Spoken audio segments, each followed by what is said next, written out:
నమస్తే. మీ కృష్ణమాచార్య జ్యోతిషాలయం కిషోర్ బాబు. ముందుగా యూట్యూబ్ ప్రేక్షకులందరికీ కూడా నమస్కారాలు, మిత్రులకి శుభాశీస్సులు. ఈరోజు మనం తెలుసుకోవాల్సినటువంటి అంశం ఏంటంటే, ఆషాఢ మాసం ప్రారంభమై నేటికి 5 దినాలనేవి గడిచిపోయాయి. మనకి ఆషాఢ మాసం ఇప్పుడు జరుగుతుంది. ఆషాఢంలో ఈ యొక్క దక్షిణాయనం అనబడే కర్కాటక సంక్రాంతి ఇటువంటి వివరాలు, ఈ ఆషాఢ మాసం కోసం వస్తున్నటువంటి వివరాలు తెలుసుకుందాం. అలాగే ఆషాఢ మాసంలో ఉంటున్నటువంటి పండుగలు ఏంటి, ఈ ఆషాఢ మాసంలో ఎటువంటి దానాలు చేసుకుంటే ఎటువంటి మంచి ఫలితాలు కలుగుతాయి అనే విషయాన్ని మనం ఒకసారి తెలుసుకుందాం. అయితే సూర్యుడు ప్రతి నెలలో కూడా ఒక రాశి నుండి మరొక రాశిలోకి ప్రవేశిస్తుంటాడు. నెలకొకసారి సూర్యభగవానుడు ఒక రాశి నుంచి వేరొక రాశికి వెళుతుంటాడు. దీనికే మనం సంక్రమణం అని పేరు. అయితే ఈ యొక్క కర్కాటక రాశిలోకి సూర్యుడు ప్రవేశిస్తే దానిని దక్షిణాయనం అని అంటే సూర్యుడు కర్కాటక రాశిలోకి ఎప్పుడైతే ప్రవేశం అనేది చేస్తాడో అది దక్షిణాయనంగా మనం పరిగణిస్తుంటాం అన్నమాట. అంటే సూర్యుడు రాశిలో ప్రవేశించినప్పటి నుండి తిరిగి ఈ యొక్క మకర రాశిలోకి ప్రవేశించేంత వరకు కూడా ఉన్నటువంటి కాలం అంతా కూడా దక్షిణాయనానికి సంబంధించినటువంటిది. అదే మనం చెప్పుకుంటాం కదా, సూర్యుడు మకర రాశిలోకి ప్రవేశిస్తే మకర సంక్రమణం. అక్కడ మకర సంక్రమణం అనేది పండగ మనకి ప్రారంభమవుతుందన్నమాట. అయితే ఈ ఆయనంలో సూర్యుడు మనకి ఈ భూమధ్య రేఖకు దక్షిణంగా సంచరిస్తుంటాడనమాట. అయితే దేవతలకి అనేది ఉత్తరాయణం అనేది ఈ పగలుగా, దక్షిణాయనం అనేది రాత్రి భాగంగా ఉంటుందన్నమాట. దేవతలకి ఉత్తరాయణం అంతా కూడా వాళ్ళకి పగల భాగం, ఇక దక్షిణాయనం తీసుకుంటే వాళ్ళకి అది రాత్రి భాగం అన్నమాట. ఉత్తరాయణం అనేది దేవతలకి, ఈ యొక్క దక్షిణాయనం అనేది పితృదేవతలకి ప్రీతికరమందని మనం చెబుతారు మనకి పండితులు కూడా. అయితే దక్షిణాయనంలో మనం చేయకున్నటువంటివి దేవతా ప్రతిష్ట, గృహప్రవేశం, ఉపనయనం, వివాహం ఇటువంటి శుభ కార్యక్రమాలు ఏవి కూడా చేయటం మంచిది కాదని అంటారు కూడా. కానీ దక్షిణాయనంలో చేయవలసినటువంటి కొన్ని ఉన్నాయి, అవి చేయొచ్చు. ఏంటంటే అవి ఉగ్రదేవతా రూపాలను, అంటే సప్తమాతృకులు, భైరవ, వరాహ, నరసింహ, మహిషాసురమర్దిని, దుర్గాదేవి ఇటువంటి దేవతామూర్తుల్ని దక్షిణాయనంలో ప్రతిష్ఠించవచ్చునని చెప్పేసి మనకి పెద్దలు, ఋషులు, పండితులు చెప్పి ఉన్నారు. వైఖాన సంహిత అనేది చెబుతుంది కూడా మనకి దక్షిణాయనంలో ఉగ్రదేవతల్ని ప్రతిష్ఠించవచ్చును అనే విషయాన్ని. అయితే మనం చూసినట్లయితే కొన్ని ప్రాంతాల్లో ఈ పుణ్యకాలంలో చాలామంది ఈ ఆషాఢ మాసం యొక్క స్నానాలు అనేవి ఆచరించే అటువంటి సాంప్రదాయాల్ని మనం చూస్తూ ఉంటాం. ఈ ఆషాఢ మాసంలో చేసే స్నానం కానీ, దానం కానీ, జపం కానీ, పారాయణాలు విశేషమైనటువంటి ఫలితాలని ఇస్తాయని చెప్పేసి మనకి పండితులు చెబుతున్నారు.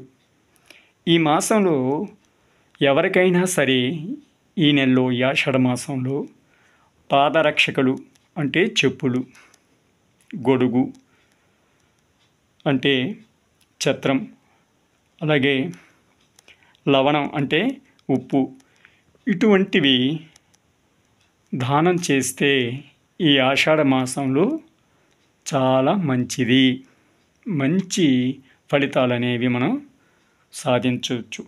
ఇక కర్కాటకంలో కన్యలోను, ధనుస్సులోను కుంభరాశిలోను సూర్యుడు ఉన్నప్పుడు చూడాకర్మ మొదలైనటువంటి నిషిద్ధాలు. ఆషాఢ శుద్ధ విదియ పుష్యమి నక్షత్రంతో కూడిన లేకపోతే శ్రీరాముని రథోత్సవం ఈ శుక్లపక్షంలోనే దశమి, పూర్ణిమ, మన్వాదులు అంటే వీటిని గురించి మీకు చక్కగా మనకి పరిచ్ఛేదంలో అన్ని విషయాలు కూడా క్లియర్గా చెప్పబడి ఉన్నాయన్నమాట. ఇక ఈ ఆషాఢ శుద్ధ ఏకాదశి మనకి ఆషాఢ మాసంలోనే శుద్ధ ఏకాదశి దాన్ని శయనై ఏకాదశి అని అంటామన్నమాట. అయితే పూర్వ సంవత్సరంలో ఒక్కో ఋతువులో 4 నెలలుండే అవి ఏంటంటే 4 నెలలు అనేవి ఉండేవి. అవి వర్ష ఋతువు, హేమంత ఋతువు, వసంత ఋతువులే ఉండుట.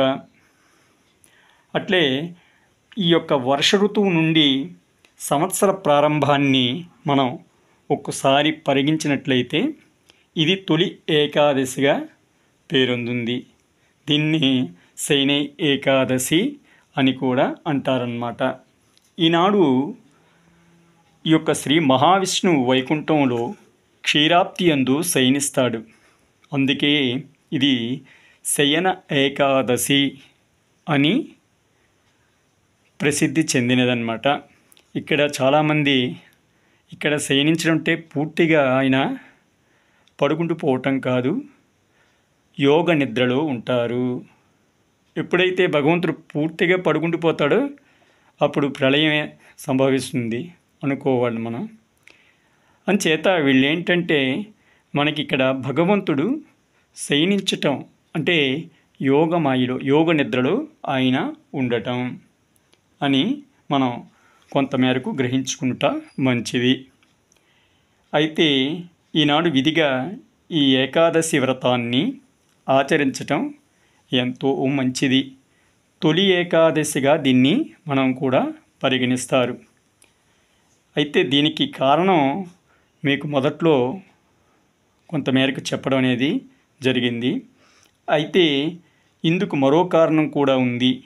ఇది తొలి ఏకాదశి అని అనటంలో అర్థం చాతుర్మాస వ్రతారంభం అనేది ప్రారంభమవుతుందనే. దీన్నే శయన ఏకాదశి అని పిలుస్తారు.